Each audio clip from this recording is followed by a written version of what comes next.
Hi, my name is Finya. Welcome to my channel. This is a little video guide on how to read the Heartstopper slash Osemanverse.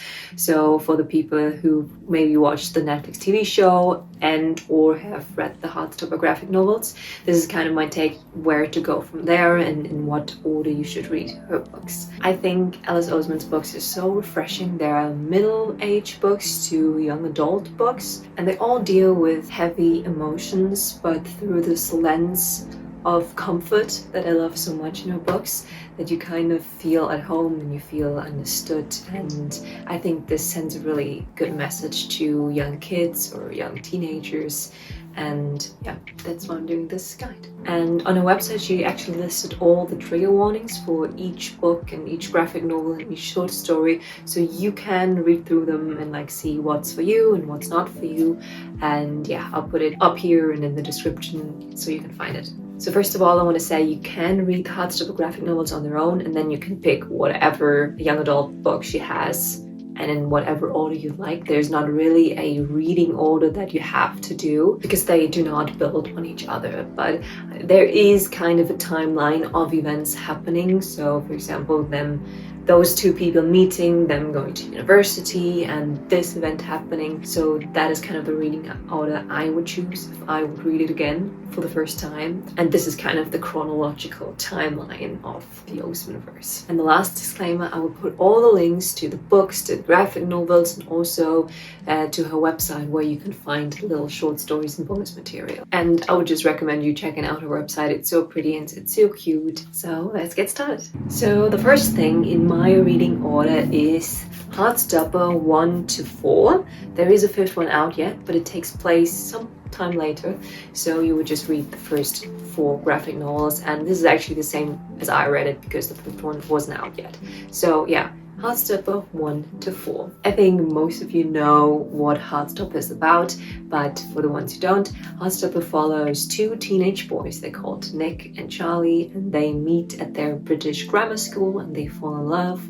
And basically Heartstopper tells the tale of all the ups and downs and all the things they have to overcome and the struggles they're dealing with.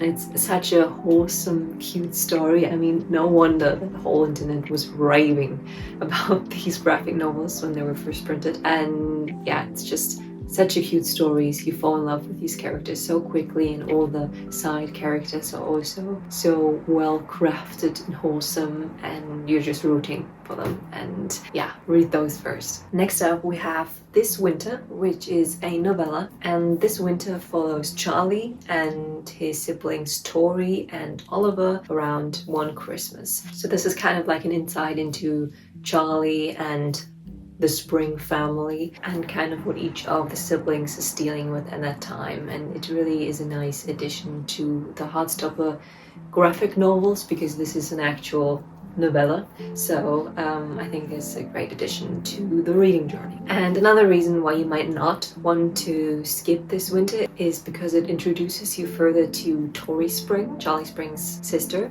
because in the next novel she is the main character. So the book follows Tori Spring, who is a high school student at the time, and she's kind of the self-proclaimed pessimist and has a lot of cynical views on the world, and she's not really a bubbly light person. But at some point pranks happen to the school and she meets a fellow student, and we follow her journey of kind of finding out who is behind those pranks and maybe letting people into life and dealing with her own feelings of loneliness and disconnection. And then right after Solitaire we go back to Heartstopper and reread the 5th volume. So after finishing the Heartstopper box, you can now go to Netflix and watch the TV show, but there's also one bonus story on a website which is called Jane and Julio, which is about the story of how Charlie's and Tori's parents met, and it's their kind of love story.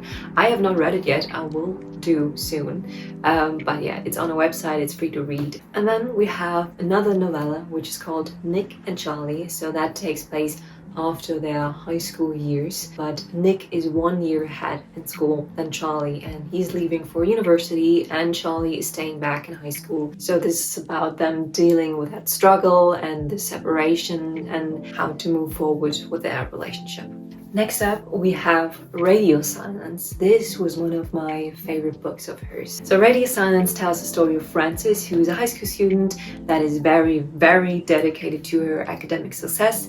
But secretly, in her free time, she is also in love with a podcast called University, which no one knows who's doing it, but she likes to paint and draw fan art for that podcast. And then she meets another student called Elliot, which a lot of people then might know from Heartstopper, because he's a character there and a friend of Charlie and Nick and those people, and they meet and kind of form this newfound friendship that also has its ups and downs and explores the themes of friendship, the pressures of academia, abusive parents, creative pursuits, and just the general struggles of youth and finding, your own identity. And then you can head to her website. There's another bonus story called Party Girls, and this is about a relationship from two characters, one from Solitaire and one from Radio Silence. So having read both of them, you can now head to the website and read that. I haven't actually, because I'm researching this video. I now only found out about it, but yes, I will do that right after this video. So next up, we have I Was Born for This. This was actually pretty surprising to me because when I kind of read the back, I was not really intrigued by it, but it turned out so good and I love reading it. So I Was Born for This tells the story of Angel, who is a die-hard fan for this one band called The Ark, and she meets Jimmy, who is a member of the Ark, and their stories kind of intertwine and overlap. And yeah, the book is all about the pressure of fandom and the real human people who are behind this. They're idolized but often misunderstood and have this immense amount of pressure on them. And adding to that book, you can read 2 bonus short stories on her website. The first one is called Meeting Lister. This is basically how the band formed when they were 13. And then there's another one called, I think, I Was Born to Bake, which is, I have not read it, but I think it is a story on the band being like on the Great British Bake Off, something like this. I don't really know, I haven't read it yet, but those are the 2 bonus stories for this book. And the last book in the Osemanverse is called Loveless. This is about Georgia, who goes to university and she's obsessed with reading fan fiction and romance books, and is just in love with the idea of romance, but hasn't really found it in her life. And suddenly terms like aromantic or asexuality gets thrown at her, and she doesn't really know how to deal with it because she never really perceived herself in that way. And this kind of is her story, struggling with her sexuality and with her coming out and her finding her own identity and comfort zone and just herself. Yeah, and I think that's it actually. You can kind of get confused with all the little extra bonus material, and here's a graphic novel, and here's a short story, and here's a novella, and here's a book. But yeah, I hope I've, put it in a nice order for you, and I hope you enjoy reading. I would highly recommend you checking out her website. It's so cute and so nicely made, and you can find all the extras there, and I think you can even read the Heartstopper books online. I will put a link somewhere in here if you can, but I think you can. And have a great day and see you soon.